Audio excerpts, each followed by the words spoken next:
Hey guys, and welcome back to Let's Talk Spooky, the show where folklore creeps out of the shadows and spooky stories dance around firelight. I'm your host, Shauna, and tonight we're unzipping the tent on something a little darker than your average ghost tale. Recently, I spent the weekend away, tucked in the woods with my husband, and I realized it's hard to imagine until you're out there just how isolating camping can feel. The only thing between you and whatever unknown is a roaring fire and a thin canvas tent. Maybe while you're sitting there watching the flames dance, while the moon shines high through the trees above, you hear something that doesn't seem to belong. Music? A whistle? It really doesn't matter if you're nestled deep in those backwoods or you're roasting marshmallows a few miles from home. There's something about the wilderness that stirs up ancient fears within us. The unknown rustling just beyond our vision, the chill that creeps through the wind, and those stories that get told hush, hush, once the sun sets. So grab your flashlight, stay close, and let's talk spooky. We all expect to hear sounds when we're hiking, even in the most remote of trails. Or sitting at isolated campsites, the forest can be a noisy place. It's alive with birds and small creatures, bugs, and even the odd rustling of larger animals. But those who've been camping or hiking for long enough know that sometimes you might hear sounds that just don't seem to belong. Maybe it's music, a light hum of an ancient lullaby, or perhaps walking that doesn't sound like a predator or a person, but something larger.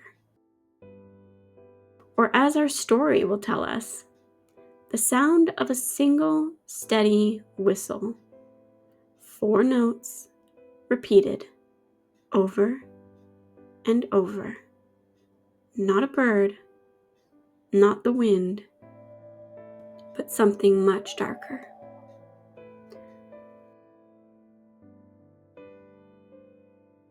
Sometime in the late 1980s, a man who we'll call Chris had planned to hike a remote trail in Waterton Lake National Park, Alberta, Canada, with his Australian shepherd, who we'll call Benny.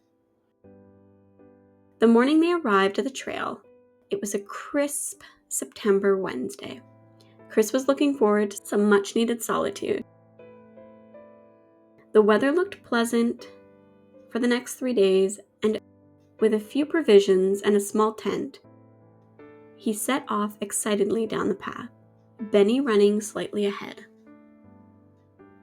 The first leg of the trip was uneventful. That night, Chris and Benny set up their tent, made some food, and as the sun set over the mountains in the distance, they relaxed and unwound for the night. The next morning, they continued down the trail, seeing waterfalls, wildlife, and even a few hikers along the way. But on the second night, it wasn't quiet anymore. Around 2 a.m., Chris heard it, a slow, tuneless whistle outside his tent. 4 notes, pause. Then again, pause. He wondered if maybe he was just imagining it, from exhaustion from hiking. But next to him, Benny sat still, his ears pinned to the sound. The whistling seemed to be moving closer. That night, he didn't move. He laid there frozen, his hand on the flashlight until the sun rose. When morning came, he unzipped his tent and saw there were no footprints, no broken branches, nothing. Chris packed up his gear quickly and continued, but all day that eerie feeling lingered. Even Benny seemed slightly on edge. The last night, a light rain came through, misting across the landscape. Exhausted from the previous night's unrest, Chris settled alongside Benny in his tent when, faintly, he heard the whistle creep across the wind. 4 notes, pause, and then again, pause. This time, thinking that it might be a lone hiker playing a trick on him, he whistled back, a single, lingering whistle. The reply came fast, louder, but somehow further away. Benny let out a low, guttural growl. That night, there was no sleep to be had by either. But there were no other sounds besides the repeated low whistle that lingered on and off throughout the night. By morning, Chris unzipped his tent, and surrounding, close enough that he should have heard or seen someone, were hundreds of human-sized footprints moving in different directions, circling his tent. Terrified, Chris quickly packed up and raced back to his car. But every so often along the way, a faint whistle followed him. Locals to the area say the whistling man shows up to those who acknowledge him. Others say that if you answer him 3 times, he may follow you home. So if you're out in the woods tonight and you hear it, 4 notes, slow and steady, with a pause in between, whatever you do, don't answer.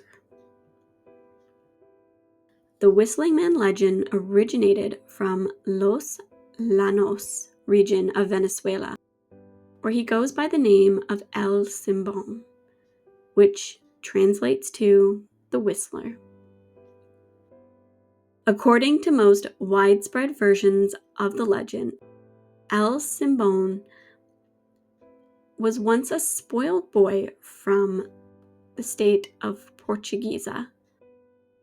One day he was said to be hungry for a fresh cut of deer meat, so he sent his father into the woods to hunt.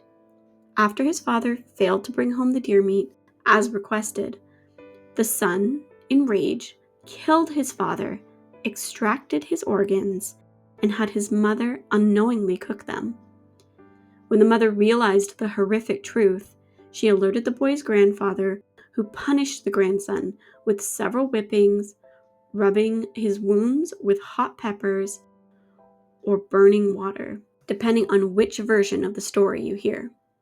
And finally, cursing him to wander the woods forever, carrying his father's bones in a sack across his back.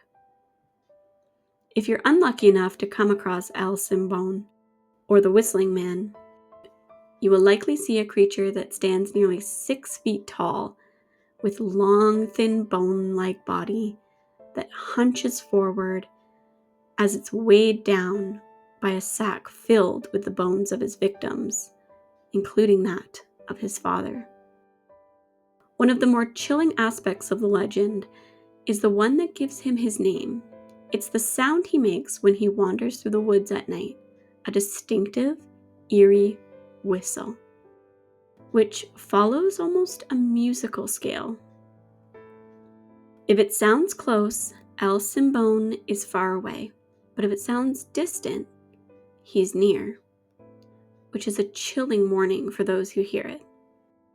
Though the tale is shared as a warning to those who partake in domestic crimes such as elder abuse or womanizing, there are many truths behind the tale.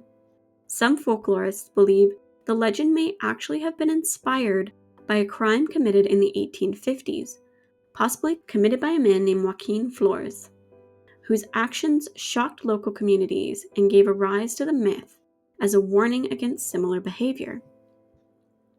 So, if you hear a whistling somewhere deep in the woods, best not to respond, or go looking for it.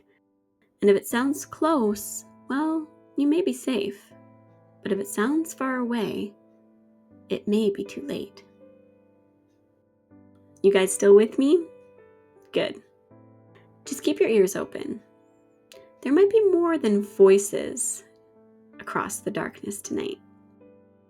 And we've got one more story to share before the fire burns out. The next story gives me the creeps for different reasons. I mean, both these stories give me the creeps, but this one especially. What if you camped in a spot that didn't exist? Some say it's campsite 13. Others say it's 47. Or sometimes it's not numbered at all. Just an extra clearing down an overgrown trail a little farther off the main loop than it should be. It's not on a map. Rangers say it doesn't exist, but people seem to find it. When you stumble across the site, there's traces of fire pit and belongings that have been left behind, as if the previous campers left in a rush. If you ask local park wardens or rangers, they will likely have several chilling stories about what hides in the forest, but this one might be the creepiest of all. The story goes that a group of friends were backpacking through the Rockies. Growing tired, they decided to choose a site and call it a night. However, the sites near the lake were all full. So, not wanting to continue too far, they pushed a little deeper into the woods. And just before dark, they spotted a clearing with a faded post stuck in the ground, no number, but a symbol carved into the wood, a circle with a line through it. They thought it was some kind of old campsite marker, or a number that likely faded from weather exposure. So they set up their camps, made dinner, and laughed into the night around the fire. But as the group wound down, one of them noticed something strange. There had been no sign of life since they'd got there. No squirrels, not even bugs buzzing. Even the trees seemed kind of wrong. Too close together. Too tall. That night, the friend who had noticed the strangeness woke up to the sound of a number of voices whispering and the sound of faint, dry leaves rustling. Quickly, she unzipped her tent, thinking it was her friends, but the others were gone. No gear, no shoes, no sign of struggle. Just 3 empty tents and no occupants, like they had vanished into thin air. Fear-stricken, she ran as fast as she could through the pitch darkness of the trail. It took what seemed like hours, but when she reached the ranger station, she told them everything that happened. The rangers listened, but as she spoke, their expressions grew confused. "There's no campsites past the lake," one said. "We'd never built that far out." But reluctantly, the rangers agreed to follow the hiker back to the location of the site that she had been with her friends just hours before. But there was nothing. No clearing, no marker, no sign of even a tent. Nothing. It was like there had never been anyone there at all. The only evidence that they ever had that their friends were there was the car that they had taken was still parked at the base of the trail, locked, untouched. But as for the remaining hikers, they were never seen again. So, if you're out hiking and stumble across a spot that feels wrong, or too quiet, too still, maybe don't camp there. Sometimes the wood makes space for places that were never meant to exist. The Last Campsite urban legend is a creepypasta-style lore that blends modern camping culture with an age-old fear of liminal spaces, places that feel slightly off, like they shouldn't exist, but do. Or do for just a moment. It's often told as a cautionary tale shared among backpack hikers, Reddit threads, ranger stations, and fire talk. It's not associated with any one culture or region, which makes it very versatile, but also believable. It has had enough realism to make listeners wonder, could this really happen to me? There are variations of the urban legend. Some, like the story I just told you, focus on something missing, trail, number, or signs. But there are others that seem to be more like glitches that happen in the forest. Places that don't show up on a map, but people swear they've been there or have seen them on more than one occasion. Some examples of more mainstream situations may be seen in David Paulides' missing 411 cases, which if you're interested in us covering in an episode, please leave a comment wherever you listen to your podcasts. Some places just feel wrong, even before we pitch the tent. Whether it's a silent forest, a whisper in the wind, or a campsite that shouldn't be there. Not all stories around the fire are just stories. I hope today's episode gave you a little more to think about when you're out venturing into your next camping trip.